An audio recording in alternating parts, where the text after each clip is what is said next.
Hey guys, Matt here at Vidcon 2018. It is winding down, but I'm still meeting interesting creators for my Vlogger One-on-One series. Right now, we are going to meet... Hi, Romina from @Red Romina.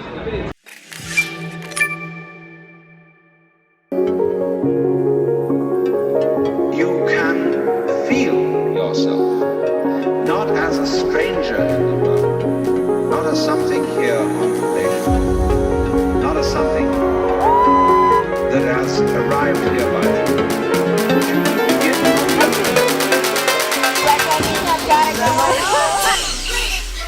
All right, Romina, I met you in line at the vidIQ, and I heard that you do travel vlogs. Tell me about your vlog.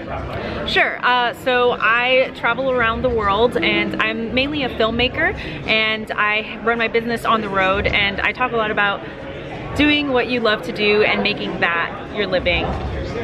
How's it going? Really good. How many subs you got? I'm almost at 15,000. Actually, my goal for this year was to hit 15,000, but I've actually hit it in the mid-year mark. Awesome. So now I'm actually changing it to 20,000. Yeah, so. gotta move that bar up. So when did you start your channel? How many years?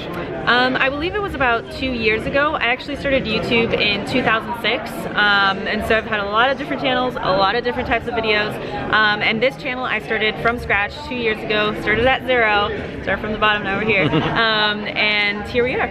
So give me your elevator pitch for your channel right now. That's a tough one. I actually have not thought about that at all. Yeah. Okay. Because usually I just tell people that that I talk about travel and where to go and how to live life, and always be happy, always doing what you love to do, and that's always that's my goal, and I want to share that with people, that you don't, I have this saying that's reject the 9 to 5, which is just always be making a living doing what you love to do, no matter what it is, even if it changes 10, 15 years from now. Okay, I'm gonna ask you a question, and I'm guessing I know the answer. What's your favorite place that you've been? Okay. I have two. So it's actually China and Cuba. Okay. And where have you been in China? All over. I went to a lot of different places. My favorite, my favorite place in China was actually Shanghai. Okay. I love it. It's like straight out of a comic book. It just looks like Superman is just gonna fly over at any moment. I live south of Shanghai. Oh, Ningbo. really? I live in Ningbo. 10 years I've lived in China. Wow, that's amazing. Were you doing the whole bicycle thing while you were there too, or no? Yeah, I've cycled all over. I climbed Mount Everest. I've been to North Korea, run a marathon in Pyongyang, and I've done everything from, I've been everywhere in China, literally, for 10 years. That is so cool. When you said China, I'm like, oh, do you speak? No. You know ni hao? Well, I do know ni hao. I started to learn on Duolingo. Okay. So I know xie xie. Yeah. That is like the one word that I learned while I was there. I was like, how do you say thank you? And they taught me, and I was like, oh, okay, xie xie, that's easy. I remember that forever. You know, the best piece of advice I can give to anybody that's traveling, and I wonder if you'd say the same, is you take your mouth and you do this. And then as soon as you do that, no matter who you're looking at, no matter where you are in the world, the other person can't help but go, and then, and then you made a connection, right? Yeah. Right? So, wow, I have so many things I could talk with her about, but let's finish the Vlogger One-on-One. All right, tell me, somebody goes to your channel, they want to see the best video on your channel, which one would it be? Man, why are you putting me on the spot like that? I want to tell them to go to your channel and watch the best video, and which one is going to be. Or let's say the video that will give them the best insight into what your channel's about. Wow, that's really, well, I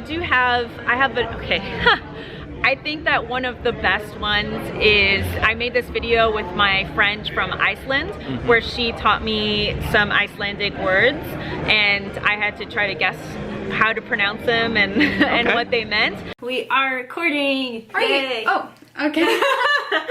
Hello, I'm Romina, and I am here with Dida. Glogovadur. The D, it's not actually a D. Oh, that's why it has that little line on it? Yeah. Gluggaveður. You pronounce Björk. It's not Björk? No, it's Björk. You just put the whole alphabet on. Vaslaheithar Vegavinu Verk Vaira Gameslu Skurautidira Likla Kipuriger. That's one word. I think that kind of encompasses what I do just because it's cultural, but it's also really fun and funny and kind of like I don't really take myself too seriously and I put myself out there. Was that a video like this or was it on location somewhere? No, or? it was just like this. Okay. Actually, it was at Vidcon. Really? Yeah. It was her first time coming, I think, to the States, and she was here at Vidcon, and like I had been friends with her online for a really long time. We met for the first time, and then we made the video, and it was very embarrassing. How many times have you come to Vidcon? I think it's been like 5 years now. No way! Yeah, 4 or 5 years. How does this Vidcon compare to the other ones? You know, is it bigger? Is it better? Is it not as good? Is it? It's different. It's definitely a lot more spread out because now they have a new building that they've added onto the main convention center. Okay. So they have a lot more activities that are going on in that building. So it's like everything's more spread out. So it's a little bit harder to bump into people that you know. Yeah. But either way, I mean, I always try to have fun no matter where I go, you know? What was your biggest bump into moment? Have you bumped into anybody and you're like, no way! I bumped into Fun for Lewis just a little while ago. I was freaking out. Did you really? Yeah, literally. He photobombed me on my video and I had my daughter with me and I'm like fumbling around and I'm like, the camera was doing this. And I'm like, oh, you're inspired me. And then it slipped my mind that we both been to North Korea. It slipped my mind that he actually rode a trike a couple episodes. All the things that were so relevant. He's actually did a whole GoFundMe or whatever thing. I totally forgot. I blew it. Mine. So I follow a lot of dogs and animals on Instagram. Just because, you know, it's fun. They're funny. And I found out that one of the dogs that I follow was here. And so really? And I went all the way to the opposite side of the expo hall to go meet this dog. And it's not like this dog is like a super famous like Insta dog or whatever. It's just a dog that I happen to follow, and I got to meet the dog, and it was a great moment. Here, I actually did you get the dog's photograph? I didn't. The photograph? The photograph. Well, I got a photo, and I'm going to show it to you right now. I'm going to show you guys. I'm going to pull it up here. How long do you upload content? How often? So I actually have been changing up that routine. Right now I'm doing once a week. And the reason that I'm doing that is just because I'm trying to focus on uploading like high quality, consistent content rather than doing just quantity. And I'm also working on, you know, working on improving my filmmaking skills as well, and just. Did you used to do quantity and now you're switching to quality? Not really. I tried to do like before I was doing like 2 to 3 videos. Actually, for a while I did 3 videos a week. Yeah. And then I switched to 2 videos a week, and now I'm doing 1 video a week. Eventually I want to get to the point where I can do 3 videos a week again, but it's just like right now I'm kind of experimenting with my editing and having fun with that. Are you always on the road, or do you go a place and then you come back and you make a video? You go a place, you come back, make a video? It depends. It changes. For the most part, I focus on just recording and having the experience and like being present in the moment wherever it is that I go. And then when I come back, I'll edit all of those videos and have a series. But sometimes if I'm gone for like a long period of time, then I will have to actually work on that while I'm on location in order to have content. For me, every day is an adventure. Yeah. Like you can find a story in every day. That's what I learned when I started vlogging, you know? So when I try to do 1 video a week or 1 every few days, I'll be like, well, I want to do it today, but I finished it yesterday, but I want to do today and then tomorrow and then the next day. Yeah. So I'm fighting between doing the daily, you know, quality versus quantity. The quality versus quantity conundrum is something we all deal with, you know? It's tough. I like quantity and quality, like the Casey Neistat sort of does. Yeah, I know. It's like it's not like you can only have one or the other, but I think that also depends on your journey and what it is that you're going through. For sure. Like I've actually done the vlogging every single day thing before, and it didn't really take away from the quality. Yeah. But it was very stressful, and taxing. There's just a lot of stuff that's going on, and I do like to put my best work out there, and sometimes for some videos it works, and then other videos I like to take a little bit more time. You show us the dog. Oh. So I was gonna ask her another question, but we got to see the dog. All right. So, what is that dog's name? Okay, so this is Chamaco, Okay. and he's Mexican. Okay. Cool. He's a little Brussels Griffin, but this isn't the ones that look like Chewbacca. These are the ones that are like, they have like, they're short haired, but Yeah. he's great because he looks so, like, look at that. Look at that guy. He's so, like, It's look like my how college sad professor he is. for chemistry. Your college professor with a little Louis Vuitton. Oh, beautiful, beautiful. You mentioned that you had a lot of different channels, or a lot of different series. Yeah. Does that mean that you have a different channel for each series, or do they all kind of conglomerate in different playlists on your one channel?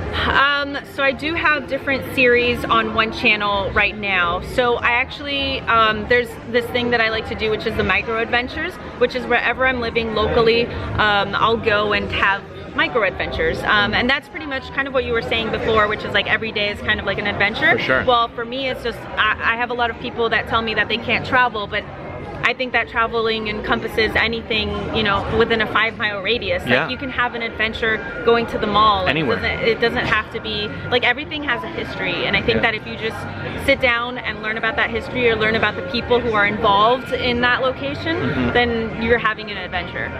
Okay, so this is a vlogger series, so a lot of other vloggers are going to watch this. What's your greatest piece of equipment? What do you use to record your videos? Just to kind of share that with everybody. Sure.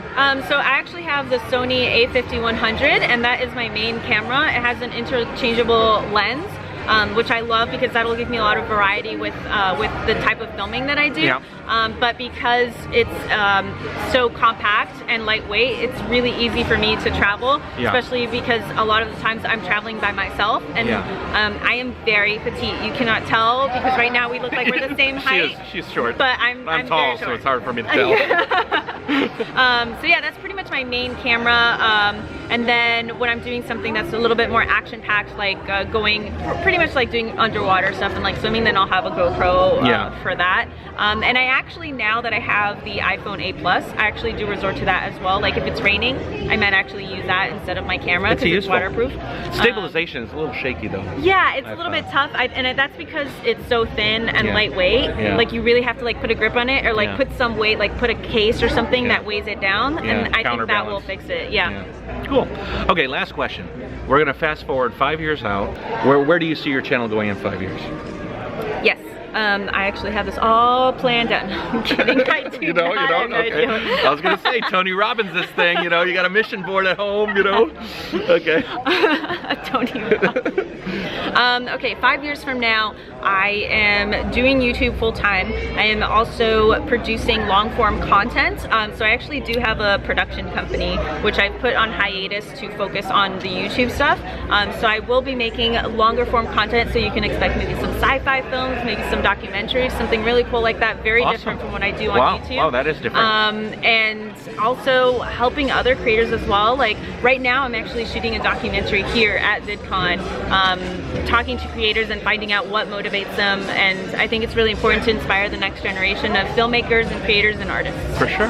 Very awesome. All of the information that she's talked about, or links for her channel, and the videos we just referenced will be in the description below. So check them out and give her a shout out from the JaYoe Nation. Thanks so much. Thank you.